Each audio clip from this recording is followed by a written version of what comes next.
Class 10 की students मेरे बातों का ध्यान दो।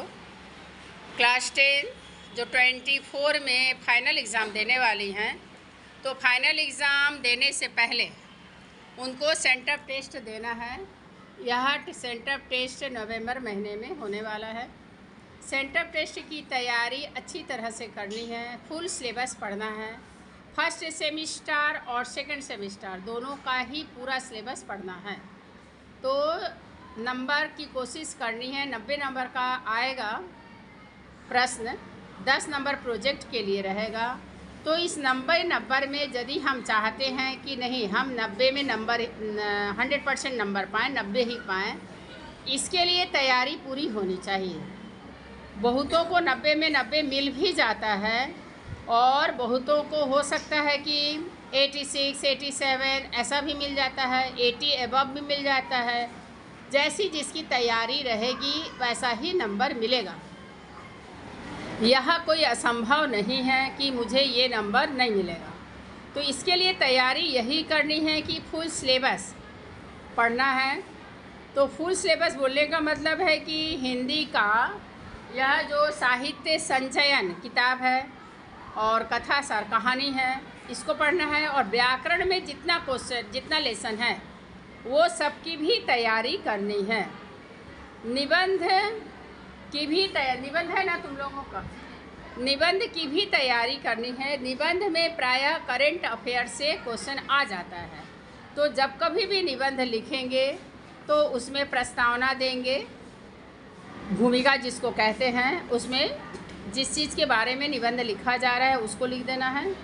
और लिखने के बाद उसका जो विषय वस्तु रहता है उसको लिखते हैं। विषय वस्तु जब निबंध में लिखेंगे तो उसमें भी पॉइंट वाइज लिखा जाता है। लास्ट में उपसंहार लिखा जाता है। तो निबंध भी ध्यान से लिखना है।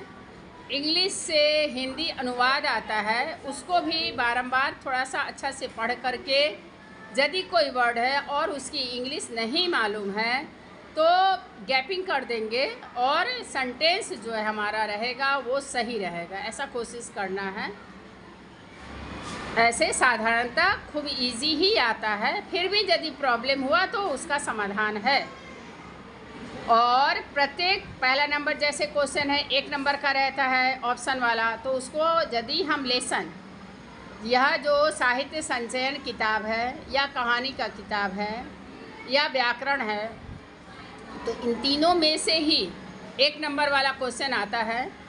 उसमें तुम लोगों को जितना भी क्वेश्चन नंबर दिया रहेगा उसी आधार पर उतना ही क्वेश्चन करना है। सेकंड नंबर में भी उसी तरह से 1-1 नंबर वाला क्वेश्चन आता है। तो यदि पाठ और कविता अच्छी तरह से पढ़ी रहोगे, उसके बाद उसका प्रत्येक पाठ और कवि और लेखक का नाम भी याद करना है स्पेलिंग के साथ, क्योंकि स्पेलिंग में हिंदी जबकि भाषा है तो लैंग्वेज होने की वजह से स्पेलिंग में इसमें नंबर कटता है, इस पर ध्यान देना है। इसलिए राइटिंग भी अच्छी होनी चाहिए, स्पेलिंग पर भी ध्यान देना चाहिए और प्रत्येक लेसन को अच्छी तरह से पढ़ना है। प्रत्येक लेसन से सारांश के रूप में कुछ क्वेश्चन भी तैयार करके रखना है। और जैसा नंबर रहेगा, यदि 3 नंबर का है तो मैक्सिमम 6 सेंटेंस देंगे, 5 नंबर का है तो 10 सेंटेंस देंगे। इस तरह से जितना नंबर का रहता है या तो हम उतना सेंटेंस में ही उत्तर दें या फिर उसका डबल, ट्रिपल या उसका चतुर्थ नहीं करना चाहिए, क्योंकि उसमें क्या होता है सिर्फ समय का दुरुपयोग होता है। और उसके बाद 3 नंबर जो क्वेश्चन रहता है कि प्रत्येक खंड से एक प्रश्न अनिवार्य है। इसका मतलब बस यही होता है कि जितना खंड दिया हुआ है उन खंडों में से प्रत्येक खंड से एक प्रश्न ही लिखना है। यदि प्रश्न में लिखा रहेगा कि किसी एक प्रश्न अनिवार्य है और 2 खंड दिया हुआ है तो 3 प्रश्नों का उत्तर दो, तो इसका मतलब यही होता है किसी एक खंड से 2 प्रश्न का उत्तर दे सकती हो और दूसरे खंड से 1, यानी टोटल में 3 आया। अब यदि चाहोगी कि नहीं हम एक खंड से ही 3 प्रश्नों का उत्तर दें, तो इसका मतलब है कि वो एक्स्ट्रा हो जाता है और वो लिखना एकदम बेकार है, उसमें कोई नंबर नहीं मिलेगा। इस बात का ध्यान देना है।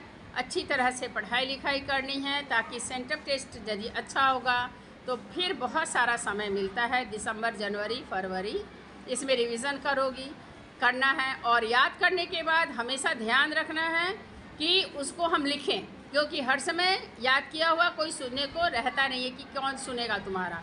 तो अपने से अपनी पढ़ाई करनी है, इसके लिए कुछ भी याद करना है, याद करने के बाद उसको लिखना है। और यदि कोई गाइड बुक या कोई सर लिखवाए हुए हैं तो खुद से उसको देख लेना है कि अपने आप में देखना है कि आपका क्या गलती हुआ, उसमें सुधार लाना है। इस तरह से समय का सदुपयोग करना है। मोबाइल, नेट सब कुछ है, तो इंटरटेनमेंट के लिए अपने मस्तिष्क को थोड़ा सा रेस्ट में देना है। ये नहीं सोचना है कि हम इंटरटेन कर रहे हैं, थोड़ा सा मन को बहला रहे हैं, तो इसके लिए हम मोबाइल में गेम खेलें।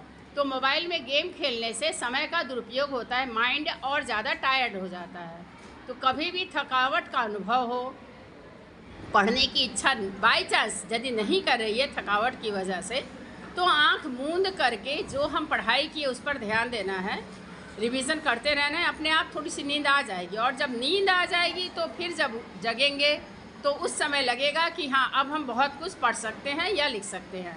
मैथ का भी प्रैक्टिस अच्छी तरह से करना है, इंग्लिश भी पढ़ना है, हर सब्जेक्ट पर ध्यान देना है ताकि हर सब्जेक्ट में नंबर अच्छा आए। धन्यवाद।